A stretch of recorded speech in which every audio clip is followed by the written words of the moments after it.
Nu jā, un līdz ar to, kad man ir bijis tā pieredze nodzīvot Zviedrijā 20 gadus, tad es esmu redzējusi, ko viņi tur ir uzbūvējuši un kā no vienas no sociāli atbildīgākajām un turīgākajām zemēm ir izveidota darba nometne, kura visu laiku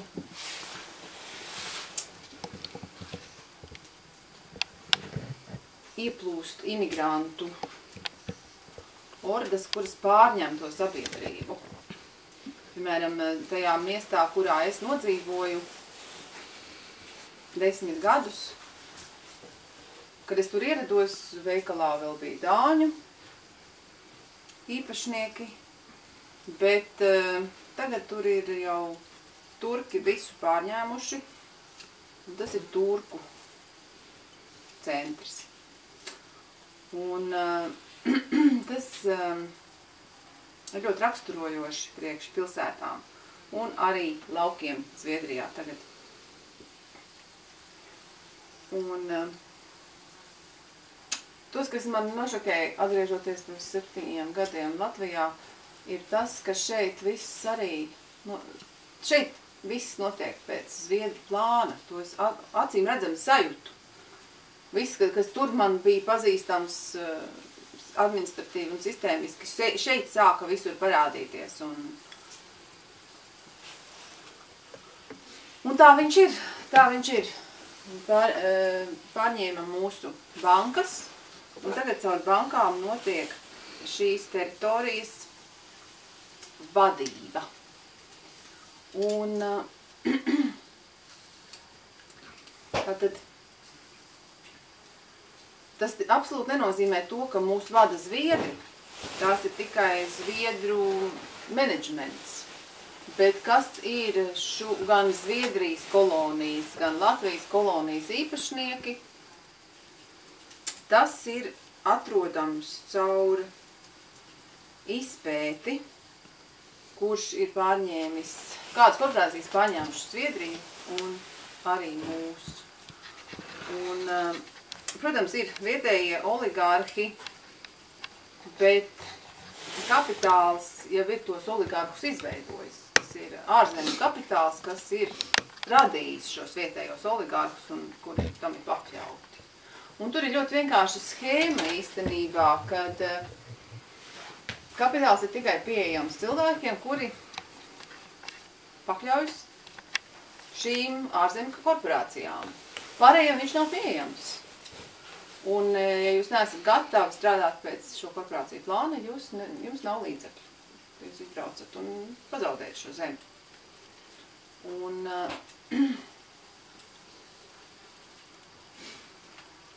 tur, protams, liela nozīme spēlē arī masoni. Un Zviedrijas karalis ir masonu virsvadītājs Zviedrijā, oficiāls, un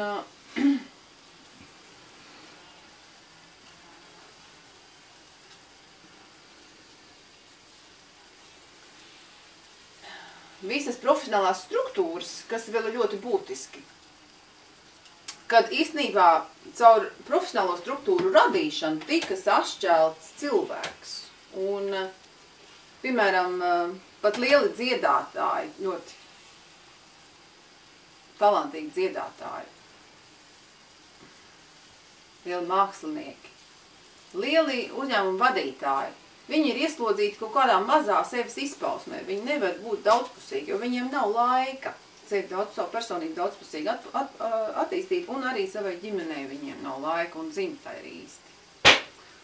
Un kur nu vēl dzimtas aizsardzībai un sargāšanai? Un kur nu vēl dievsaziņai un dzīvei sirdsapziņā? Tas uzņēmumu vadītājiem burtiski nav iespējams, jo tur notiek izdzīvo stiprākie, talantīgākie, tie, kas vairāk pakļaujas, tie tur ir hierarkijas augškalos. Un tāpēc pats darba tirgus, kāds viņš šobrīd ir, pārprofesionalizēts un korporatīvs. izraisa atomkara draudus. Jo cilvēki, kas ir tādā vāveres ritenī, vienā šaurā redzeslokā, nav dievsaziņā un nesargā savas dzimtes. Un no visas šīs schēmas mums ir jātiek vaļā. Un kā tikai nokriminalizē šīs korporācijas, viņas vairs nedrīkst radīt darba tirgu, viņas arī nedrīkst veikt patvaļu ar visām šīm sankcijām un terora izpausmēm, kas mums šeit ir, kur visi šie rēķini, visi šie policijas no visām pusēm, gan uz ielām vajā cilvēkus tramvajos, gan iet izmest cilvēkus no mājām ārā, tad, kad ārzemju kreditoriem tas iepatīkas. Un paši policisti met ārā policistus no mājām. Neviens nevar neko iebilst. Tāda ir sistēma, viņa ir burtiski kā kompjūters, tajā vairs nav sirdsapziņas. Tur tev ir jādara tā. Un tu nevari, tev nedrīksti vispār ieklausīties savā sirdsapziņā, citādi tevi atlaidīs no darba. Tas viss ir, burtiski krimināla schēma. Cilvēki vairs nevar būt cilvēki, viņi jau ir kļuvuši par digitālas spēles izpildītājiem, kuri pat nedrīkst pielietot sirdsapziņu. Jo tad biznesismā peļņas maksimalizācija nebūs iespējama. Un tāpēc tas bizness ir noteikti, vispār biznesa pamatpostulāti ir krimināli un nedrīkst pastāvēt. Mums ir jābūt tautsaimniecībai un tautvaldībai. Kā tas ir Satversmē paredzēts? Un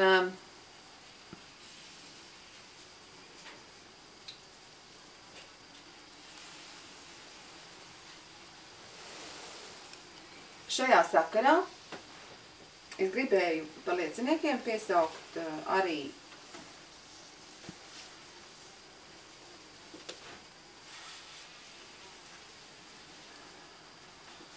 Irēnu Saprovsku un viņas grāmatu Sapratne,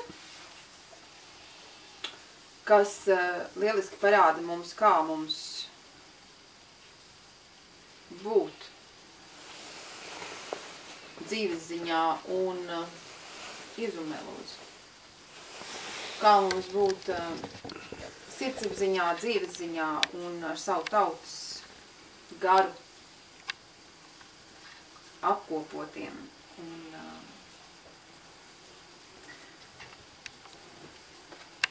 protams, Ernesta Grastiņa mūsu dievstības 1000-gadīgā apkarošana, bet jāņem vērā, ka tas pats ir arī Zviedriem attiecās, jo viņiem arī nav neviena senticības dievnama.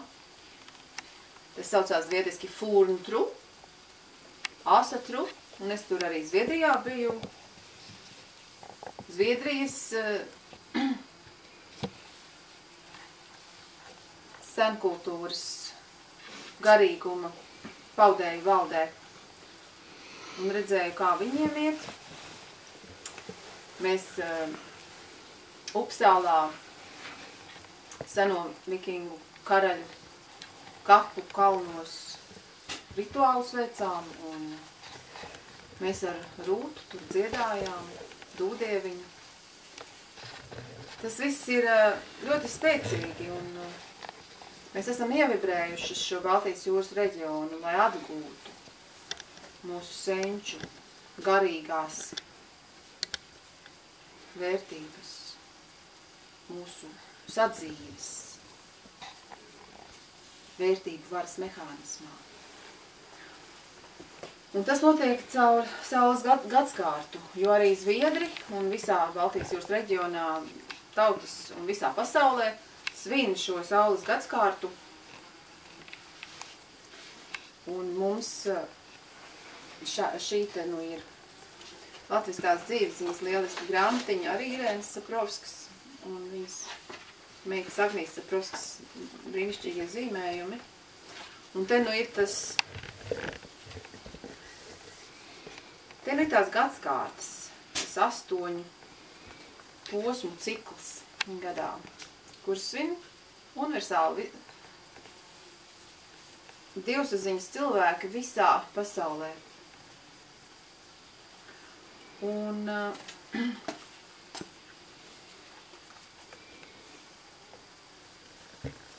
te nu pie viena arī jāpiesauc ir mūsu Latviju raksti.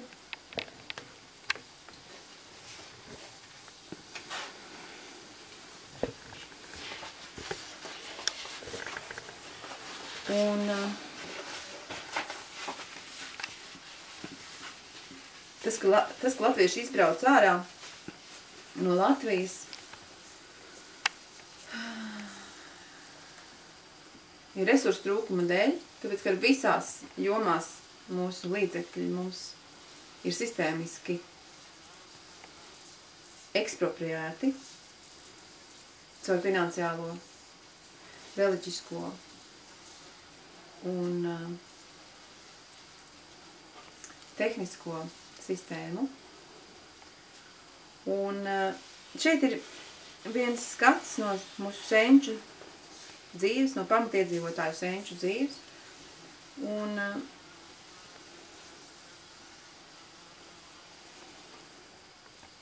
tas, ka mums pat šobrīd nav resursu, lai tā dzīvotu, ir genocīda apliecinājums. Un mums noteikti jārod iespēja dzīvot daudz labāk nekā tā. Un mūsu deklarācijās ir pasludinātas tiesības. Un katram novadam ir jāpiešķir 999 hektāri. Un ka mūsu senči ir labi dzīvojuši, par to vispār nav nekādu šaubu. Tas ir apliecināts mūsu senču arheoloģiskajos izrakumos.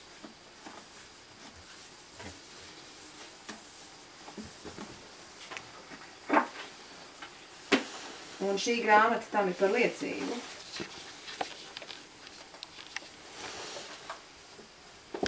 Un vairāk mēs no Latvijas prom nebrauksim. Mēs cīnīsimies par savām pamatiedzīvotāju tiesībām šeit. Cīnamies. Jau cīnamies. Un paldies liels Soltē Lodiņai, kas ir izveidojusi šo latviešu ābeci, kur bērni var mācīties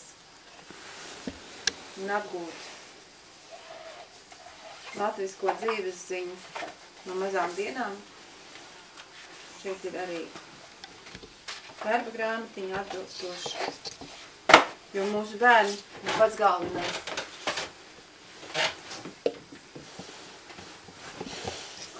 Un mūsu senču rakstība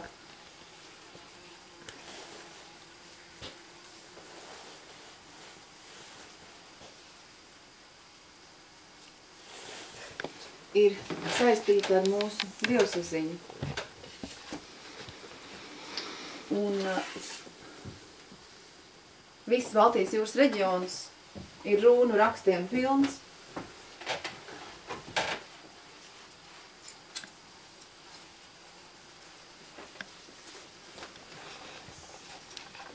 Un ar runām ir iespējams arī tās lietojot, sazināties ar augstākiem spēkiem un gūt atbildes uz būtiskos dzīves jautājumos. Un tas ir viens no tiešiem apliecinājumiem, ka ir daudz augstākas saziņas formas nekā telefons. Un tās mūsu senčiem vienmēr arī bija. Man dators. Jā.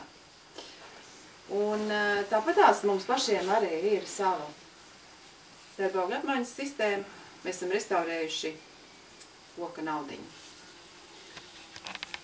Iri.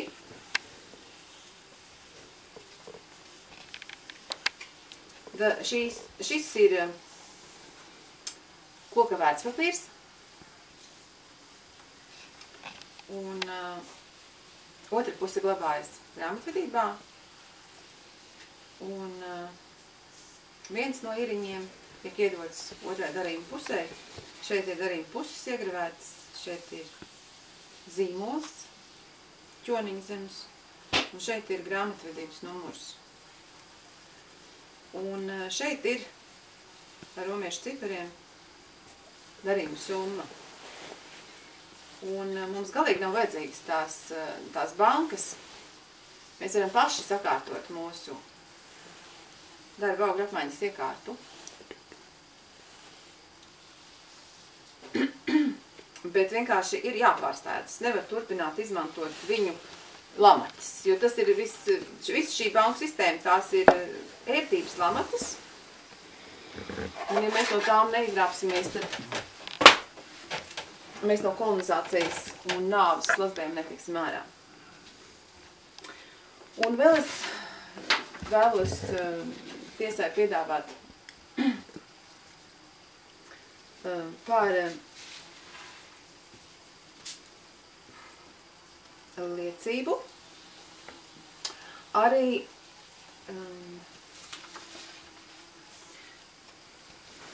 no likuma un valdības rīkojuma krājumiem brīvvalsts laika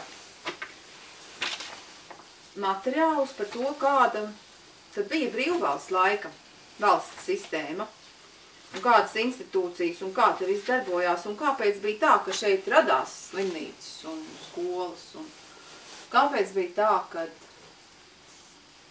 ļaudis ar siltumu atcerās tos brīvvalsts laika garu un iespējas. Un, lai gan toreiz arī dzimstība nebija liela, tomēr valstī struktūras bija tautas rokās, atšķirībā no patreizējās situācijas. Te gan jāpiemina arī, ka dzimstība vislabākā bija arī pirms brīvās laikā. Toreiz ģimenes bija kuplas, un to sistēmu arī vajag izmantot, jo tajā lauksaimnieki kuplām ģimenēm bija ļoti vērtīgi.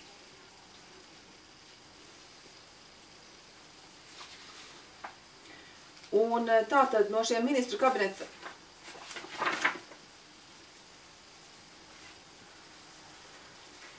Tātad likumu un valdības rīkojumu krājumā var atrast visus likumus, visus statūtus, piemēram, Latvijas bankas statūti. Pats pirmais teikums jau ir Latvijas banka ir valsts uzņēmums.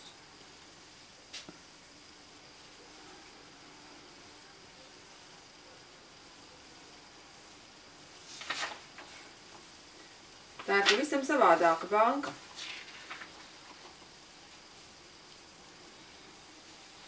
Un instrukcija par valsts aizdevumiem, ko ministru kabineta izdotie noteikumi paredz.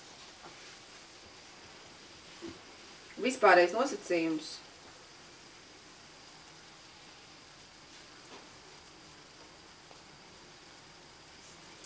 Trešais ir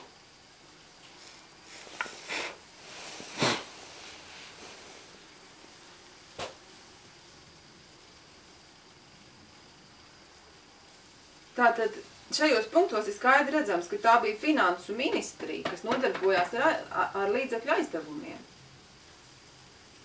Aizdevumi saimnieciskās dzīves atjaunošanas fondā, gan kara izpostītās lauksaimniecības, rūpniecības, kuģniecības, zvejniecības un pilsētu un lauku labierīcību atjaunošanai, paplašināšanai, lauksaimniecībām, jaunsaimniecībām un lauku kredītiestādēm.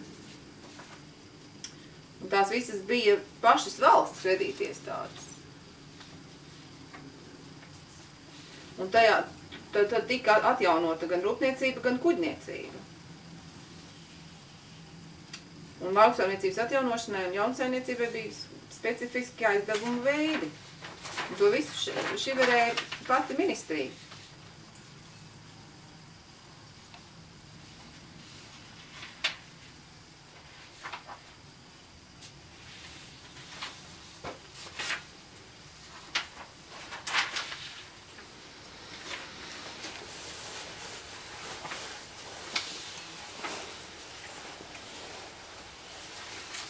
Un te var arī izpētīt, kā tika likvidētas muižnieku un muižu kredītas savienības. Un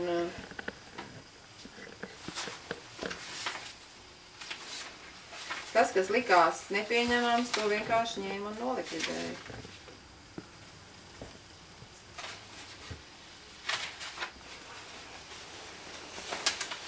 Un tā jādara arī mums. Likums par pagasta padomes vēlēšanām pavisam savādāks nekā tagad.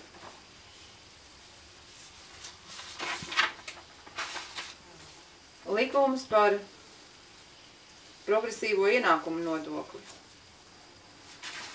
Reku viss precīzi.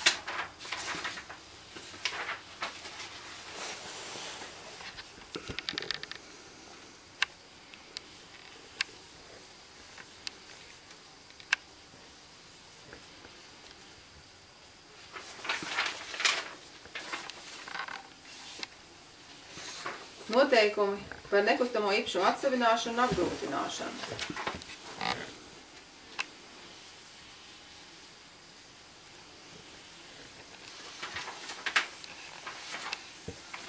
Rakstījis Meirovics, Holcmans un Kalniņš.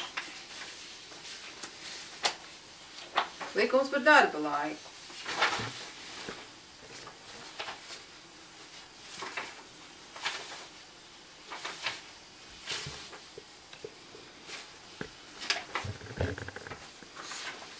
Nedrīkst tik daudz strādāt, kā tagad cilvēks strādā.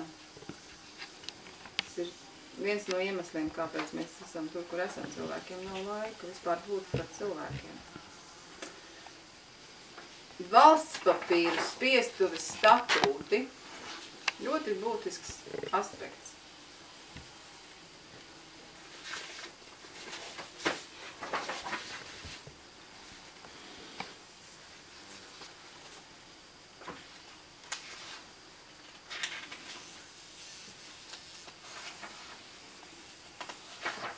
Miertiesnešu kompetences paplašināšana civillietās.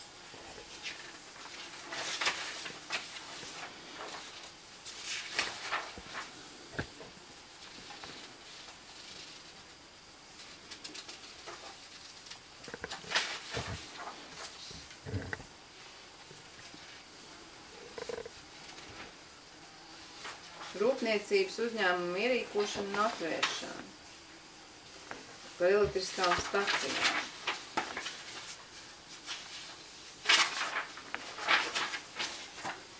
Jāsaka gan, kad ļoti ilgi viņi strādāja pie visu šitā. Vairākus gadus strādāja satversmes izveidošanu un visiem šiem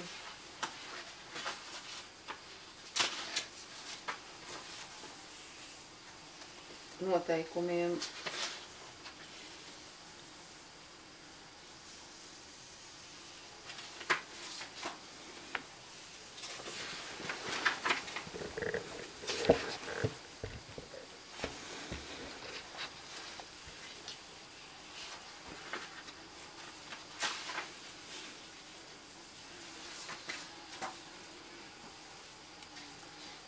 Likums par izvedu muitas tarifu. Ļoti būtisks likums.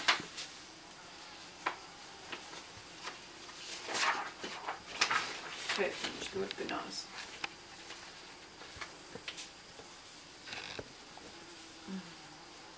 Kā mums ir ar izvedu muitu?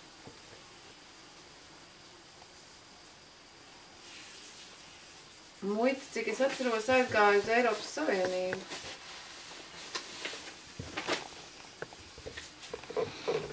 Kaut kad agrāk. Nav nejausmas. Noteikumi par meža aizsardzību.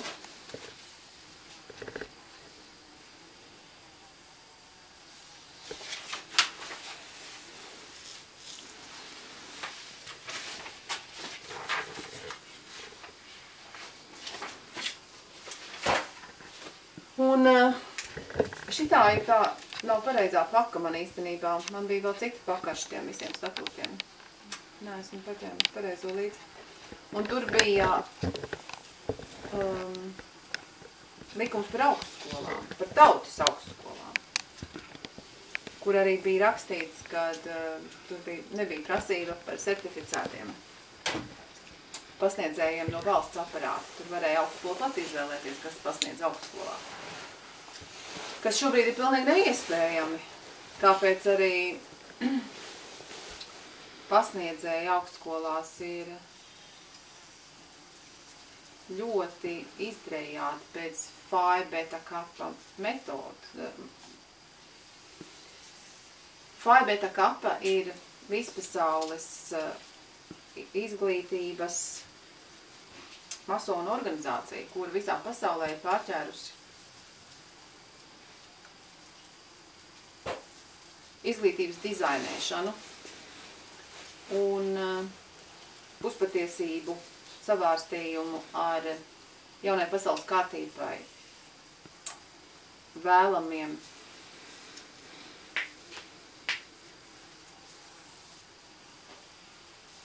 maldiem. Un kamēr būs šī totālā kontrola pār izglītības aparātu, mēs nevarēsim vispār patiesību iegūt. Jo patiesība šobrīd ir aizliegta burtiski izglītības aparātā. Un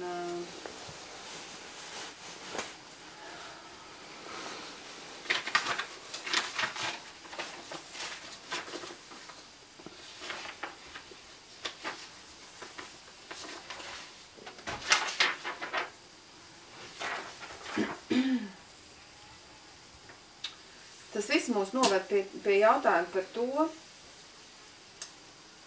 kā šis genocīds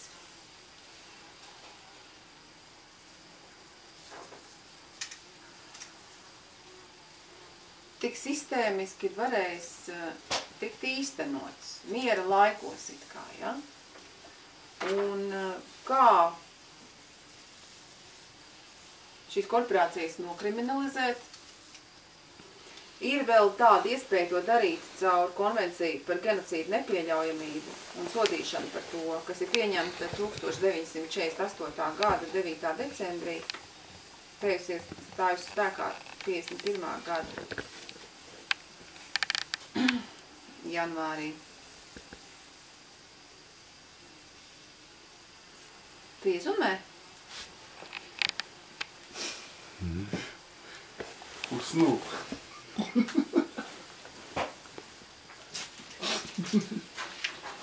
Un tātad būtiskais šeit ir 2. pants. Ar genocīdu saprotam tādu darbību, kas tiek izdarīta nolūkā, pilnīgi vai daļai iznīcināt kādu nacionālu, etnisku, rasu vai reliģisku grupu kā tādu.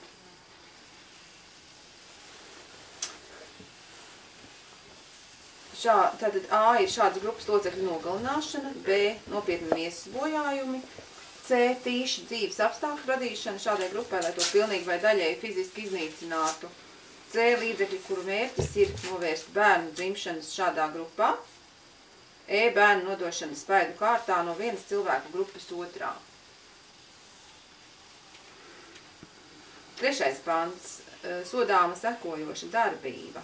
Adopcija ārzemniekiem. Nu ja. A – genocīds, B – sazvērstība, kuras mērķis izdarīt genocīdu, C C. Tieša un publiska kūdīšana izdarīt genocīdu. D. Mēģinājums izdarīt genocīdu. Un E. Līdzdalība genocīdā. Un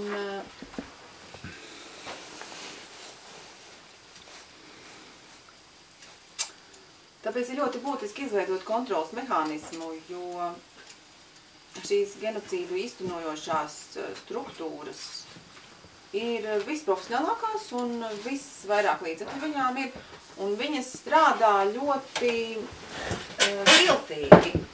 Tur tas, viņi runā vienu, bet dara pavisam ko citu, ja?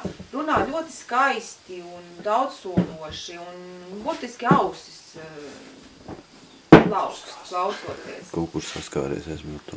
Bet pēc tam, kad ir kaut kas jādara, tu skaties, viss ir otrādi, ja? Un visas iespējas ir pavisam savādāks, nekā viņi runāja. Un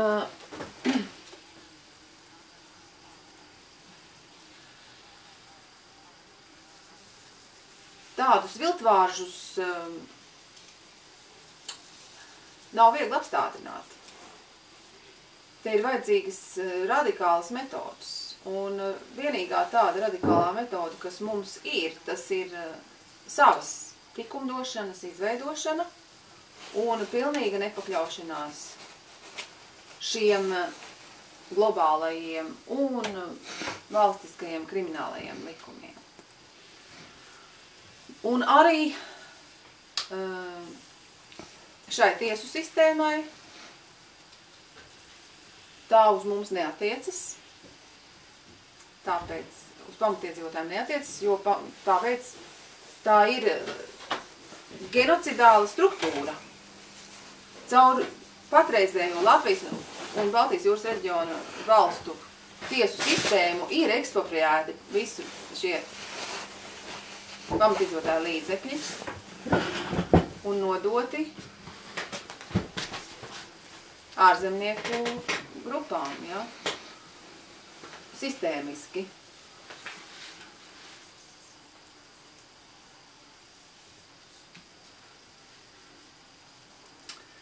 Tālāk varētu pievērsties jautājumam par to, kad, ja izpēta, kas tad ir to korporāciju īpašnieki, un vai tā ir kāda reliģiska grupa, tad tur ļoti ir runa gājusi par jezuītiem, par katoļiem. Tur arī ir liecība no Rudgeres.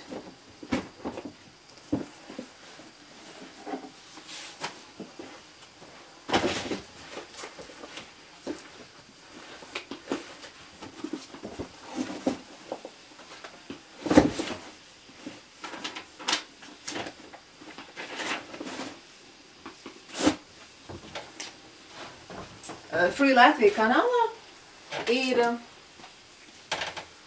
Lāša Rudgera liecība, kurā viņš angliski gan pastāsta, un zviedriski ir arī no Zviedru tiesas decembrī, kur viņš pastāsta par to, ka viņš ilgus gadus bija Stokholmā pētījis, kam pieder Sēdu banka un Wallenberg, kas it kā skaitās tās īpašnieki. Nemaz nav tie īsti īpašnieki, jo tur aiz muguras stāv jezuīti. Nu, te mums ir tāds neliels piemērs no pašu žurnāla leģendas, kur noslēpumainie un vareni ir jezuīti. Tāpat tās ir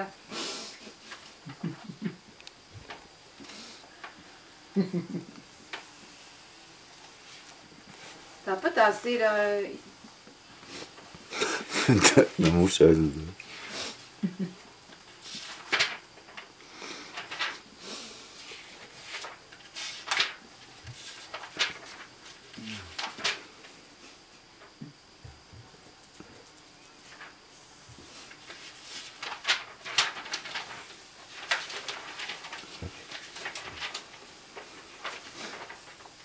Dumpīgā Rīga, grāmatā Dumpīgā Rīga arī 300 gadu atpakaļ. Tur ļoti, ļoti klāji bija rakstīts par to, ka Rīgu pārvaldīja jezuīti.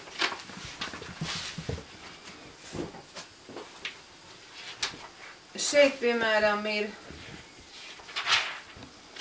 tas raksts par jezuītiem, ja?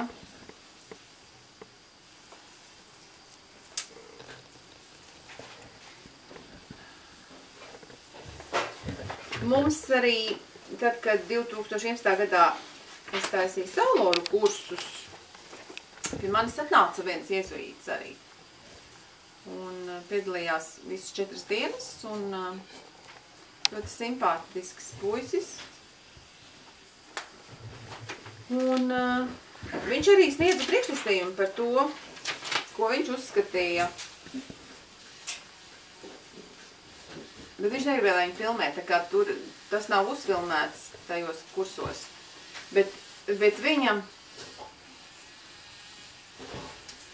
stāstījuma attēls ir fonā Jāņa Lejas vēstījumam tur.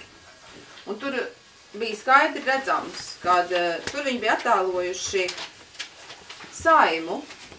Tā bilde attēlo saimu. Un tur bija uzrakstīts skaidri un gaiši, ka saimu vada Jehova. Ļoti interesanti, viņš tajā brīdī nošokēja. Es tā īsti nesapratu, ko viņa to gribēja teikt. Tikai pēc tam sapratu, kad bija vairāk iedziļinājusies jautājumos, cik tas ir patiesi.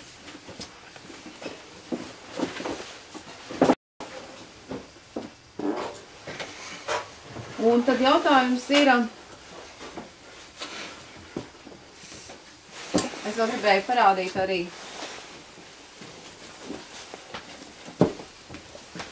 šo grāmatu, kuru var nopirkt depo.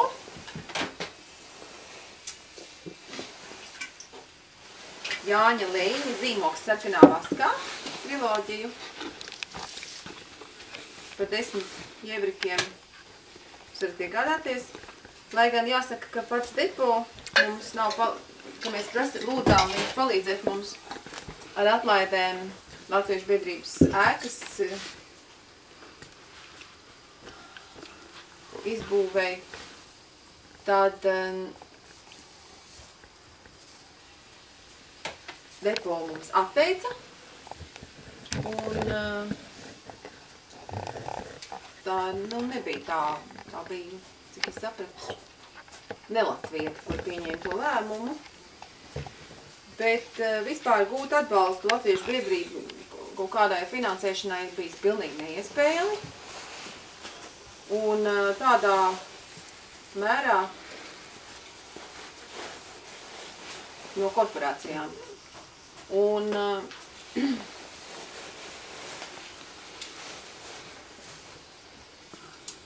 joprojām visā Latvijā nav nevienas dievturu svētnīcas.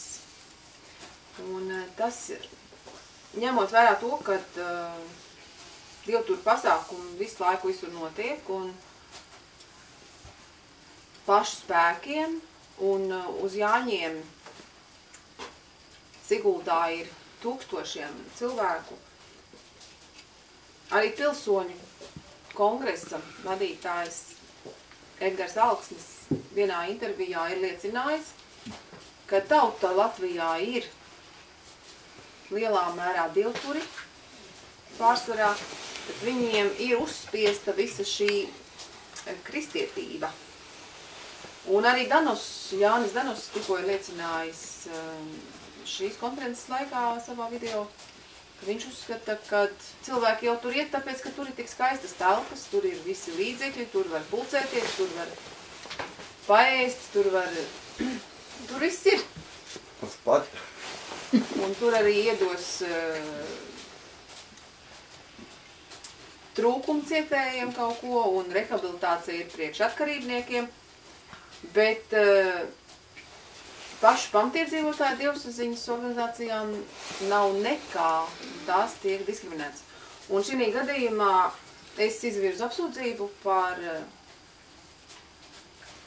genocīdu Baltijas jūras reģionā.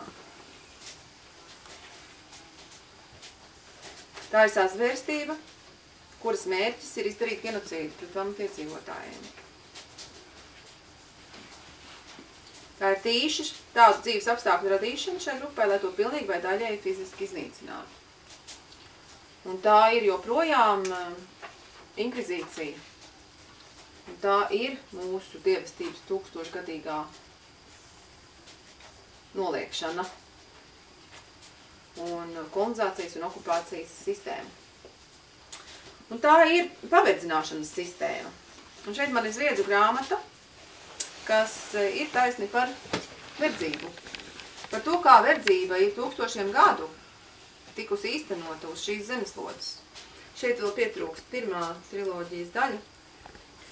Un, godīgi sakot, kad es viņu pārlasīju, tad jāsaka tā, kad arī pēdējā šī sadaļa, kas ir no 1800. Līdz mūsdienām, neietver moderno dzimbūšanu, kurā mēs šobrīd dzīvojam. Moderno, feodālo, jaunfeodālo, korporatīvo dzimbūšanu.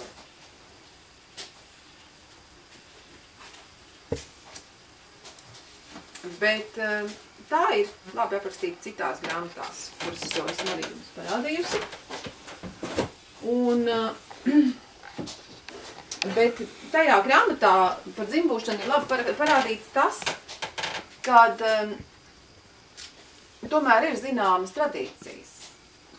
Kuri cilvēki tad ir šo dzimbūšanu veidojuši, un tie tad arī tomēr ir arī lielā mērā korporācija īpašnieki, par kurām mēs runājam un kurus mēs kriminalizējam. Un te ir jāņem vērā, kad šī Jehovas mācība, tā ir vienas etnoģenētiskas grupas mācība, un es esmu uzfilmējusi arī izredzētās tautas žīdu kongresu vispasaules, un ar viņiem esmu vairākas reizes uzrunājusi, vēlākais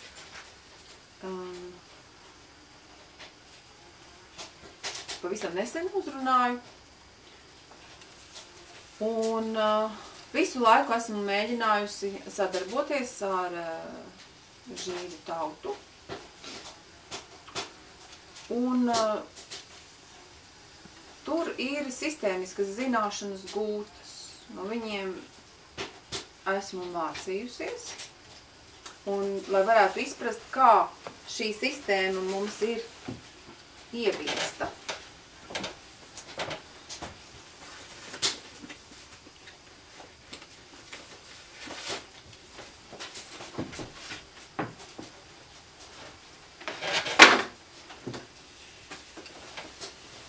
Tātad. Šeit ir mazā toriņa.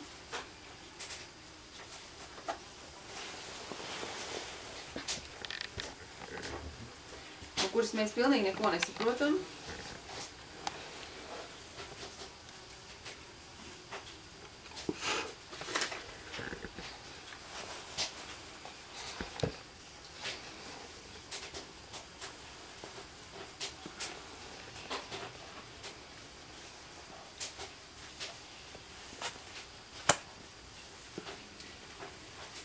Tā ir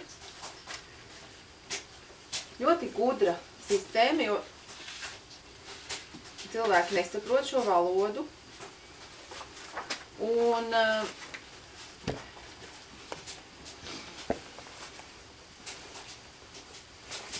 viņa tiek lietot tik vienā valstī. Un korporāciju un finansiālu struktūru īpašnieki ir žīdu ģimenes lielā mērā. Statistiski lielā pārsvarā. Un to informācija arī ir viegli pieejama Wikipēdijā.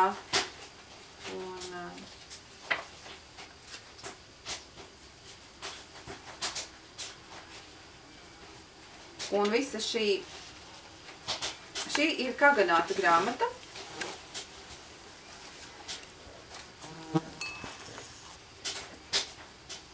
Un tas ir Kagals.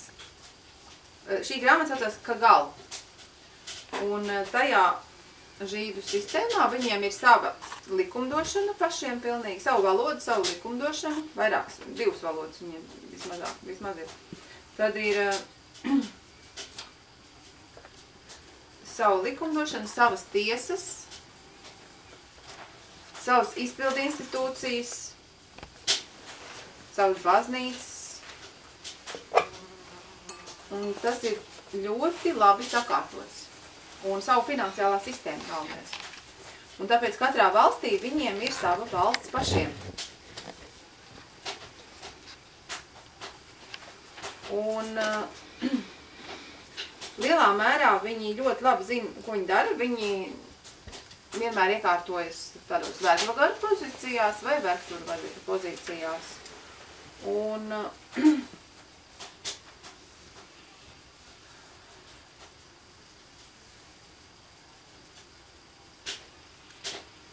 ir tikai viena problēma, ka viņi ir pārreikinājušies un radiācijas putekļi nešķiro, kur ir vergi un kur ir vergvagari un kur ir vergturi. Un tāpēc arī mīļajiem žīdiņiem nāksies tomēr samierināties ar to, ka viņi nevarēs iznīcināt šīs planētas iedzīvotājus tik iecerētā daudzumā, kā tas ir ieplānots, un nāksies tomēr decentrifugēt visus šos iesāktos genocidālos procesus, lai vienkārši saglabātu dzīvību planētas Zeme. Un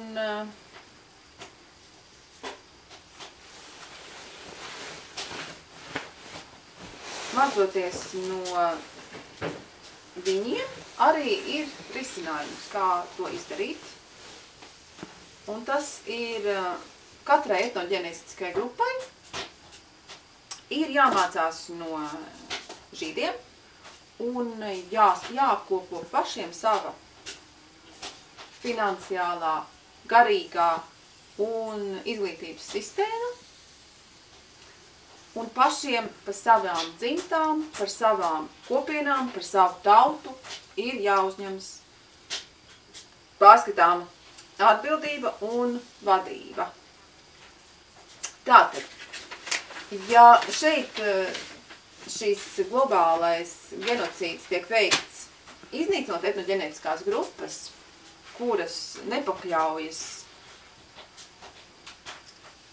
vergturiem, tad metodika ir tieši pašiem savas etnoģenētiskās grupas aizsargāt un sakārtot viņu drošību. Ja? Un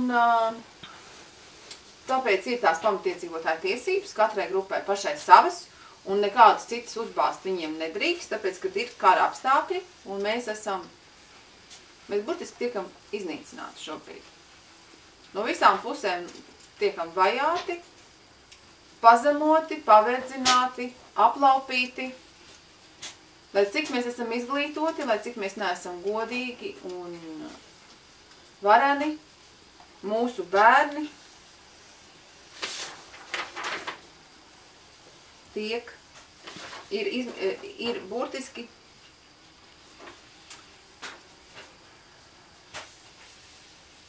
vergu gaitās.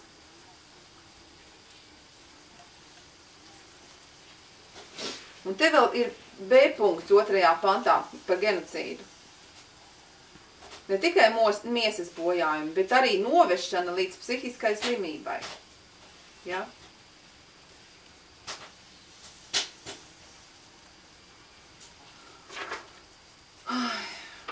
Un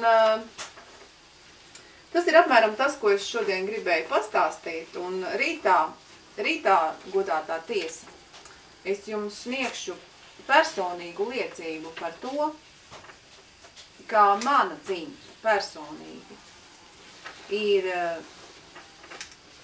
izgājusi cauri inkvizīcijas gadu desmitiem un simtiem. Un kā tiek veikts genocīds pret manu dzimtu un kā tā izmirst.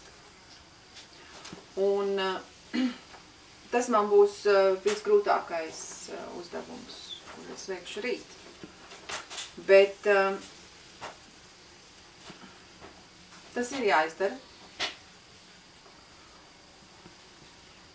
Un es to izdarīšu.